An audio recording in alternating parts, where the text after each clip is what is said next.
Workout number 2 is going to find us doing full 6-string sweeps. So not only have we eliminated resting points, now we're sweeping across all 6 strings. So something we've been working towards. We're here. It's time to do it. And it sounds really good when you do it. So we're going to go across 6-string arpeggios in the key of F. And we're going to ascend an F, sort of an F major chord scale, but some of the chords have been changed, and they're cool changes. So you're going to play F major, go to G minor, which is the diatonic 2 chord, but the 3 chord is going to be changed into an augmented chord. Then the 4 chord is going to be made into that, candy minor chord. It's going to be a minor triad. It sounds great on the 4 chord. 5 chord will be straight up major, 6 chord will be relative minor, and then when we get to the 7th chord, we're going to play a diminished 7 sound there, and that's going to be a whole different bag of tricks there, so we'll check that out when we get there. Let's start at the bottom of the neck and see how the heck we play this. So in 5/4, we're going to be playing triplets. We are going to do this. We're going to start with a downstroke, and we're going to hammer on to the next tone of the chord, which is always going to be the 3rd, so it's always going to be root 3rd. In this case, it's root to major 3rd. The major shape, when you're doing these 6-string arpeggios from the root like this, is this.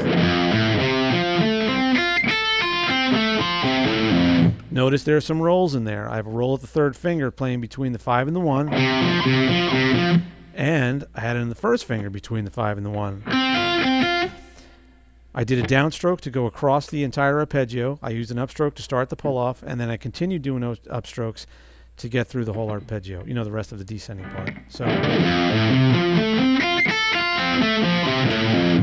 notice the last 6-string instance was with an upstroke again. And like we did in workout number 1, I'm going to start on a downstroke to start the next arpeggio. It's not on the same note because we're playing a different arpeggio. So the next one's going to be minor. The minor shape is very similar to this major shape we just played, with the exception of the 3rd being flatted. But all the same rules apply. Start with a hammer on, roll between 5 and 1. You got the double roll here now. Remember, we started doing this all the way back in level 1. We have the upstroke for the pull-off, descend, finish off with an upstroke for that last pull-off. Okay, now we're going to move up a whole step. The 3 chord is going to be augmented. Now check this out. It's a little different than what we've seen with the previous 2 from the major and minor arpeggios. We'll start with the downstroke, do the hammer on. Now in order to make augmented work, we need to put a hammer on between the sharp 5 and the 1 on the 2nd string.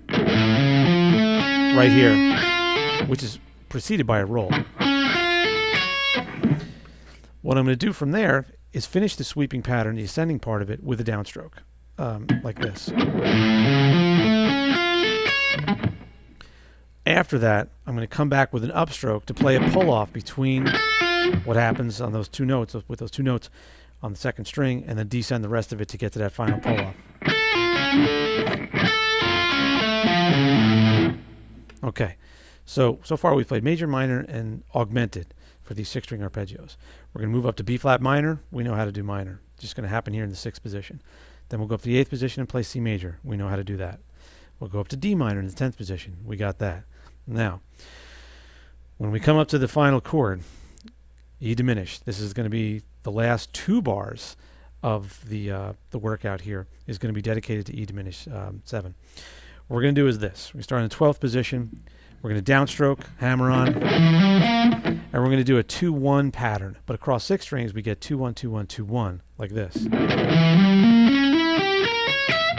So you got to have that timing in the sweep where you don't sweep right across like that.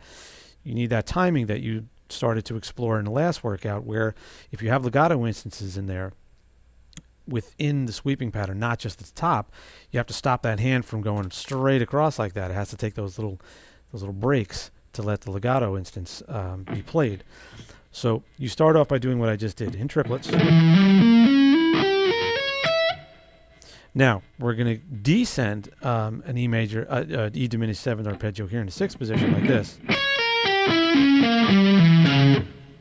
So this time we have pull off 2 notes to a 1-note instance. So we got 2-1, 2-1, 2-1 again, but descending. We're going to take that one more time over to here in the 2nd position, but you'll notice now it's 1-2, 1-2, 1-2. And then we're going to finish that off with coming down a minor 3rd down from that sweeping part where we're going between the 5th and 6th string. So let's look at that again. This final part of E diminished 7 is this. And then move that down. Now the reason why I fingered it the way that I did is because, first of all, it feels very natural to continue that fingering position to play that same thing. I am pulling off to an open string, so I could have maybe done this. But notice the first finger would have to jump from the note that it just fretted from the pull-off. That's not a good idea. Also, I need that first finger to be free after that pull-off to immediately get back into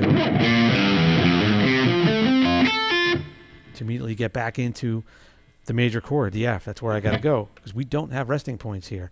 We're flowing through this whole thing, and now we're playing 6-string arpeggio, so we need all the help we can get.